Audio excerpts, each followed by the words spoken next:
بسم اللہ الرحمن الرحیم۔ السلام علیکم۔ حضرت لقمان کا بیٹا جب تجارت کے لیے جانے لگا تو وہ حضرت لقمان کی خدمت میں حاضر ہوا۔ تب لقمان کہنے لگے، اے بیٹا، جب جاؤ گے راہ میں ایک میدان پاؤ گے۔ اس میدان میں ایک چشمہ ہے جس کا پانی نہایت ٹھنڈا اور شیریں ہے، اور اس کے کنارے ایک درخت ہے جس کی چھاؤں گھنی اور فرحت بخش ہے، لیکن خبردار، اس درخت کے سائے تلے ہرگز نہ بیٹھیو، اور اللہ تم کو اس مہلکہ سے محفوظ رکھے۔ اور وہاں تم کو ایک شخص بوڑھا ضعیف تم کو ملے گا جو عمر میں اس درخت سے بڑا ہے، پھر جیسا وہ تم کو کہے اس کی بات لازمی مانیو۔ اور دوسری بات یہ کہ جب آگے جاؤ گے تو فلاں گاؤں میں جانا، وہ لوگ میرے دوست ہیں اور تم کو اپنے گھر لے جائیں گے تعظیم و تکریم سے۔ اور اس گاؤں میں ایک عورت ہے نہایت حسین و جمیل اور مالدار، بس تم کو اس عورت سے بیاہ دینا چاہیں گے، لیکن تم ہرگز قبول نہ کیجو، اور خدا اس سے تمہیں اپنی پناہ میں رکھے۔ اور تیسری بات یہ کہ ایک شخص فلاں نامی اور فلاں شہر میں رہتا ہے، ایک مدت ہوئی مجھ سے قرض لے کر گیا ہے، بس اس سے وہ قرض وصول کیجو، اور خبردار شب کو وہاں نہ ٹھہرنا، اور یہ تمام نصیحتیں یاد رکھنا، اور اب جاؤ، میں نے تمہیں خدا پر سونپا۔ چنانچہ وہ اپنے باپ کی بتائی گئی باتوں کو تسلیم کر کے سفر پر نکلا۔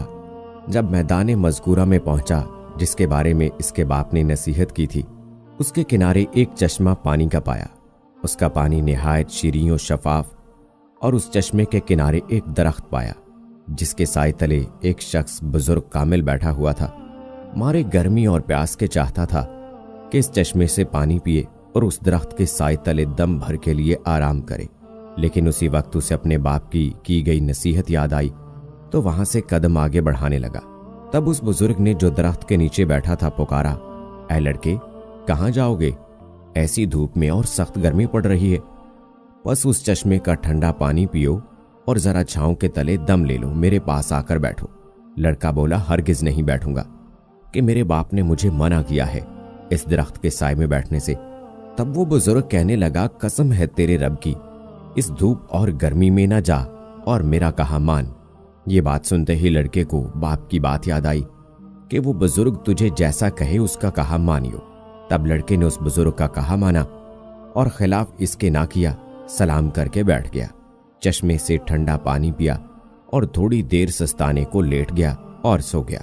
تبھی اس درخت پر سے ایک سانپ اس لڑکے کو کاٹنے کے لیے اترا۔ لڑکا سوتا تھا لیکن بزرگ جاگتے تھے، بس اس بزرگ نے سانپ کو مار کر سر اس کا کاٹ لیا۔ جب لڑکا اٹھا تو دیکھا کہ ایک سانپ مردہ پڑا ہے بغیر سر کے، بس بزرگ سے حال حقیقت معلوم کر کے متعجب ہوا اور باپ کی پہلی نصیحت کا راز جانا۔ بعد اس کے لڑکا وہاں سے اٹھا، اپنا اسباب سفر باندھا اور اس بزرگ کو سلام کر کے جانے کی اجازت طلب کی۔ تب بزرگ آدمی نے پوچھا کہ تم کہاں کا عزم سفر رکھتے ہو؟ لڑکے نے کہا، فلانے گاؤں میں جاتا ہوں کہ وہاں میرے باپ کے دوست ہیں۔ بزرگ نے کہا، اگر تم کہو تو میں بھی تمہارے ساتھ چلوں؟ لڑکے نے کہا، بہت اچھا، آپ بھی چلیے۔ تب دونوں اس گاؤں میں کہ جہاں کا ارادہ تھا پہنچے، تو وہاں کے لوگوں نے ان سے پوچھا کہ تم کون ہو اور کہاں سے آئے ہو؟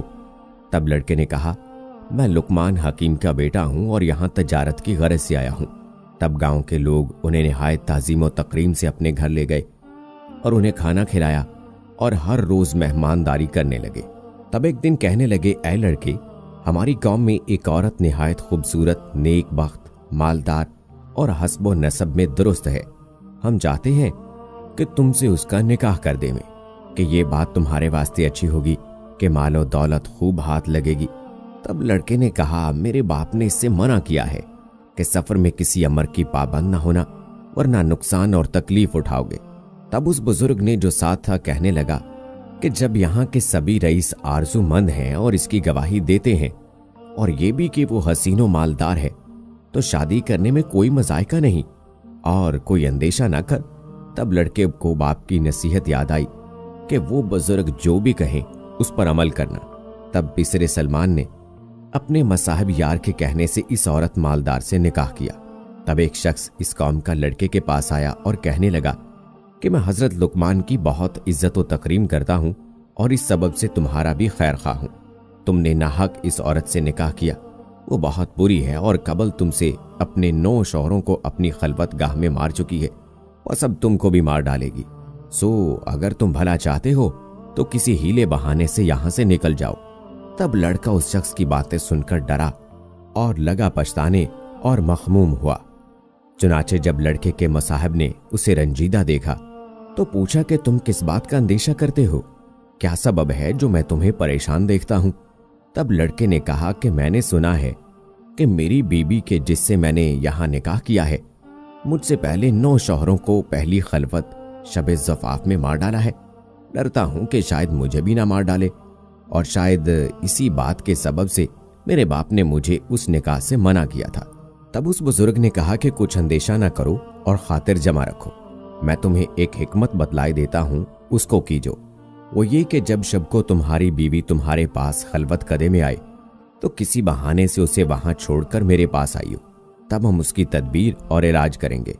غرض جب اس کی بیوی شب کو اس کے پاس خلوت قدے میں آئی تب اس نے بہانے سے کہا کہ تم یہاں بیٹھو، میں ذرا باہر سے ہو کر آتا ہوں۔ بیوی نے پوچھا کہاں جاتے ہو؟ لڑکے نے کہا کہ قضائے حاجت کو جاتا ہوں، تم تب تک یہاں انتظار کرو، اور اس کے علاوہ بھی ایک کام ہے وہ آ کے بتلاتا ہوں۔ تب لڑکا وہاں سے نکلا اور سیدھا اس بزرگ کے پاس پہنچا۔ تب اس نے ایک آتش دان انگاروں سے بھرا ہوا لانے کو کہا۔ جب لڑکا آتش دان لے آیا تو بزرگ نے اس میں سر سانپ کا جو درخت کے نیچے سے کاٹ کر لایا تھا اس کو اس آتش دان میں رکھ دیا، اور آتش دان کو لڑکے کے حوالے کیا اور کہا اسے لے جاؤ اور اپنی بیوی سے کہو کہ برہنہ ہو کر اس آتش دان پر خود کو سینکو، اور بعد اس کے آتش دان کو دوبارہ میرے پاس لے آنا۔ تب لڑکا وہاں سے گیا اور جیسا اس بزرگ نے کہا تھا اپنی بیوی کو کہا، اور بعد میں اس کے سینکنے کے آتش دان واپس لے گیا۔ تب اس بزرگ نے دیکھا کہ 2 سانپ اس انگیٹھی میں جل رہے تھے۔ تب بزرگ نے کہا اب جاؤ اور بے خطر اپنی بیوی سے جمع کرو کہ جس کا ڈر تھا سو سانپ اس انگیٹھی میں جل رہا ہے، بس اسی سبب سے پہلے شوہر اس کے مارے جاتے تھے۔ چنانچہ پسرے لقمان تمام شب اپنی بیوی کے پاس رہا اور فجر کو باسلامت خلوت سرا سے باہر آیا، اور اہل قریہ تمام ماجرا سن کر متعجب ہوئے اور پسرے لقمان کے بچ جانے سے خوشی بھی ہوئی۔ بعد اس کے پسرے لقمان نے ارادہ کیا کہ اپنے باپ کے قرض دار کے پاس جا کر قرض وصول کرے۔ تب اس بزرگ سے کہا کہ فلاں گاؤں میں ایک شخص کے پاس میرے باپ کا روپیہ ہے، سو چاہتا ہوں جا کر اس سے وصول کروں۔ تب اس پیر بزرگ نے کہا میں بھی تمہارے ساتھ چلوں گا۔ تب دونوں آدمی اس شخص کے پاس گئے، وہاں کے لوگوں سے اس کے بارے میں پوچھا تو لوگوں نے کہا کہ وہ شخص تو بڑا فسادی اور دغاباز ہے، بس تم ناحق یہاں اپنی جان گنوانے کے واسطے آ گئے ہو، سو تمہارے حق میں بہتر ہے یہاں سے چلے جاؤ، اور وہ دغاباز آدمی کسی کا روپیہ لے کر واپس نہیں کرتا۔ لیکن ان دونوں نے لوگوں کی بات نہ مانی اور وہاں سے اس شخص کے پاس پہنچے اور بعد سلام کے لڑکے نے کہا کہ میں حکیم لقمان کا بیٹا ہوں اور اپنے والد کا قرض وصول کرنے کو آیا ہوں۔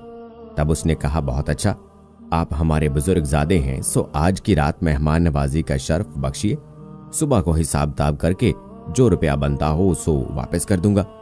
لڑکے نے کہا میرے باپ کا حکم نہیں کہ شب کو یہاں ٹھہروں۔